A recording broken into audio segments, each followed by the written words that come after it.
एक धूर्त तांत्रिक हर रोज एक सुंदर कन्या के साथ सहवास करता था। दरअसल उस तांत्रिक ने उस बला की खूबसूरत कन्या को अपना बंदी बनाया हुआ था। उस धूर्त तांत्रिक के पास जल के 2 कलश थे जिनमें जादुई जल था।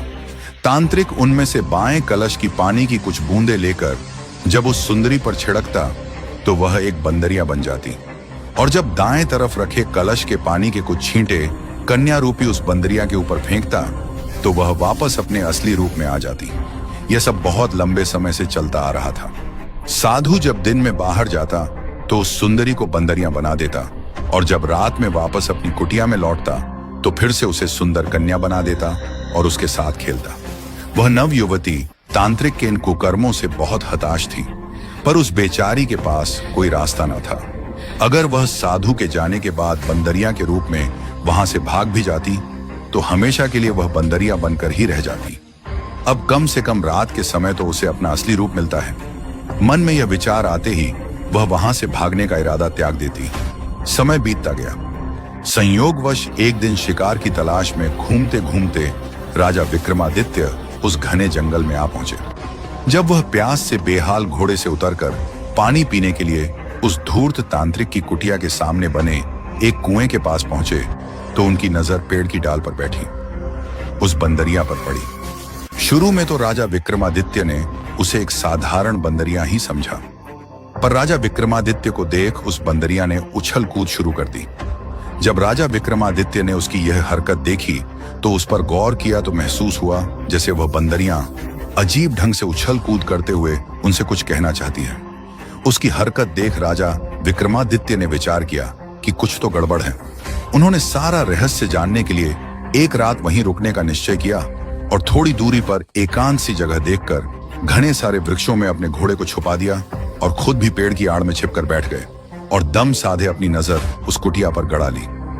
जब शाम का समय हुआ तो राजा विक्रमादित्य को एक तांत्रिक आता हुआ दिखाई दिया। वह सीधा कुटिया के द्वार पर गया और उसने बंदरिया को इशारा किया। बंदरिया झट से साधु के पास आ गई।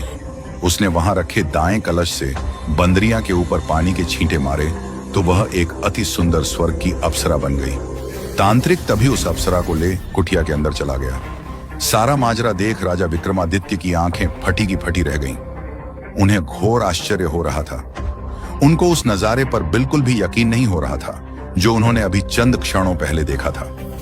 एक बार तो राजा विक्रमादित्य ने सारा भेद जानने के लिए उस कुटिया में जाने का निश्चय किया, पर फिर वह कुछ सोचकर वहीं रुक गए।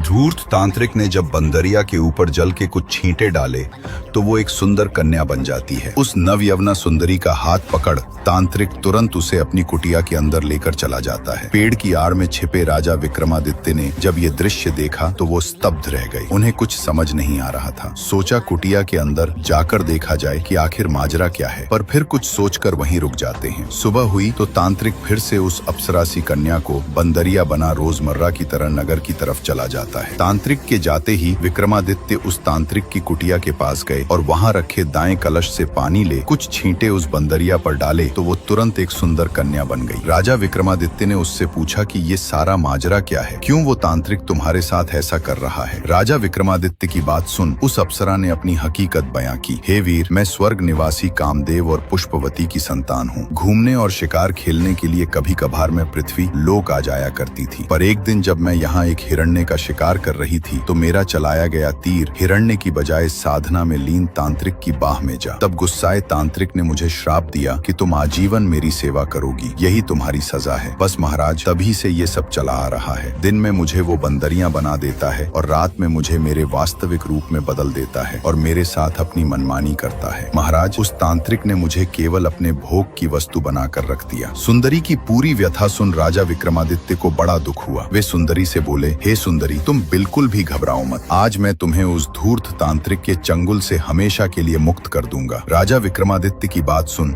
सुंदरी के चेहरे पर उम्मीद और खुशी के भाव आ जाते हैं। विक्रमादित्य फिर से उस सुंदरी को बंदरिया बना खुद एक पेड़ की आड़ में छिप जाते हैं। जैसे ही शाम हुई तो वो तांत्रिक आया। तांत्रिक ने बंदरिया को अपने पास बुलाया। जैसे ही उस पर जल छिड़का वैसे ही फुर्ती के साथ राजा विक्रमादित्य ने बाई तरफ रखे घड़े में से जल की कुछ बूंदें उस तांत्रिक के ऊपर फेंक दी। इधर बंदरिया यानी देवलोक की सुंदरी अपने वास्तविक रूप में आ गई और उधर वो धूर्त तांत्रिक बंदर बन गया। बंदर बने तांत्रिक ने खूब उछल कूद की, पर अब क्या होने वाला था? राजा विक्रमादित्य ने तुरंत अपने वीर को याद किया। विक्रमादित्य के स्मरण करते ही तुरंत उनका वीर हाजिर हो गया। राजा विक्रमादित्य ने उसे हुक्म दिया कि तुम इस सुंदरी को देवलोक छोड़ाओ और उस उछल कूद करते तांत्रिक को देख बोले, यही तुम्हारे कर्मों का फल है। उन्होंने उस जादुई पानी के दोनों घड़ों को साथ लिया और उज्जैन नगरी की तरफ चल पड़े। दूसरी तरफ जादुई वीर कहे अनुसार उस सुंदरी को उसके घर यानी देवलोक में छोड़ आया।